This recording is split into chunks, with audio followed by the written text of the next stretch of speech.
अस्सलाम वालेकुम दोस्तों। आज हम जा रहे हैं मानकी शरीफ। जो हमारा कज़न अभी आ रहा है,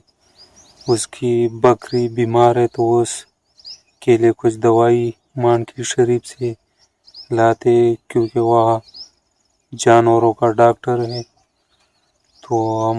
दवाई के लिए जा रहे हैं। बकरी के जो आगे पाँव है उसमें कुछ मसला है, कुछ इन्फेक्शन की वजह से उसमें आवासी भर गई है, वो आगे जोड़ों में।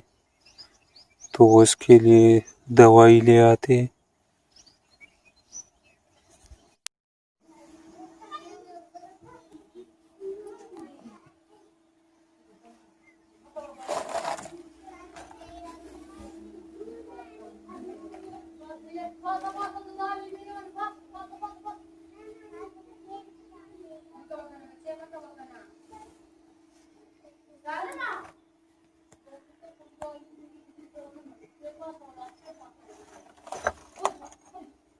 वो देखे बहुत दूर है,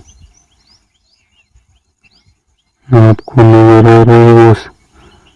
दरख्तों में आ रहा है।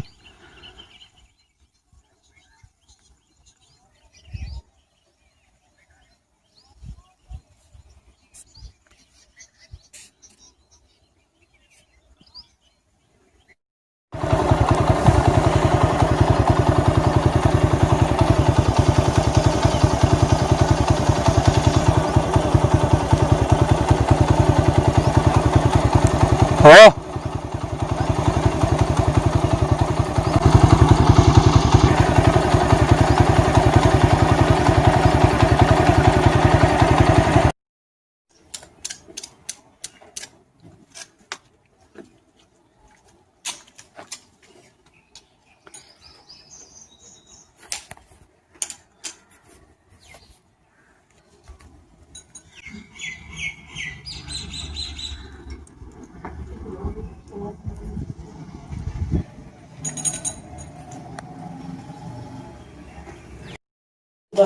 ده بيغش هذا الموضوع او غش جاب ان شاء الله منطقه تقراني ده كان جي ده جاب كان يقول ده غالي بس كده اه بدي ده بيسوي ودي ده دينا برضه ما فعل الشمس يا شيء مستخدم اه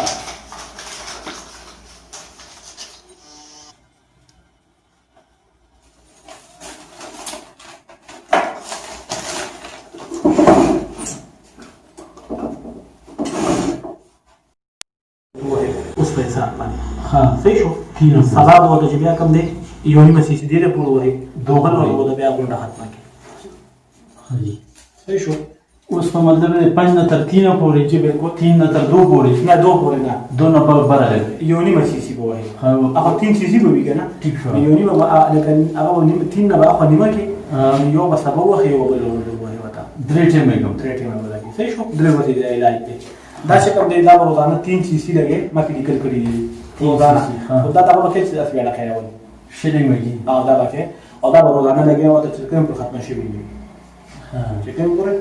खत्म शे भी هذا كان هو ختم كل شيء بذات بدوي ده خत्म ان شاء الله هذا ما هو شيء هذا هو اللي هو شيء اخر شيء والزخم ولا ندرى لا هذا ده ما دنا ده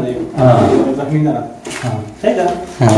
तन बहुत सट के वो हाँ जी सट के बोलता है सही है और 10 तना बस सटकी दावा उस इलाशी वो सेट तो वो सेट तो पहले उससे दावे तो हम देना में तो वो देना में तो वो बल सेरन बे حاجة تاسو کوم روایي به نمبر مرا کوسه نه کوم له وسه نور تکلیف شي وزه یا خیا بچ بیره ته الله کړه خیر دی کنه دا یو بیماری په مونږ یو د ورکو تعالی ما ډبل درکړي دي هغه ته ټینشن مال دي ته اره مسله وي دا په دې ډیر راوړي ها دا نه غم کا ته دا او خم لسره ما کا چې هغه څه بل نه به هیږي په دې دا د سات مسله به هیږي کنه هم دا علاج کی هم دې دوی کې کنه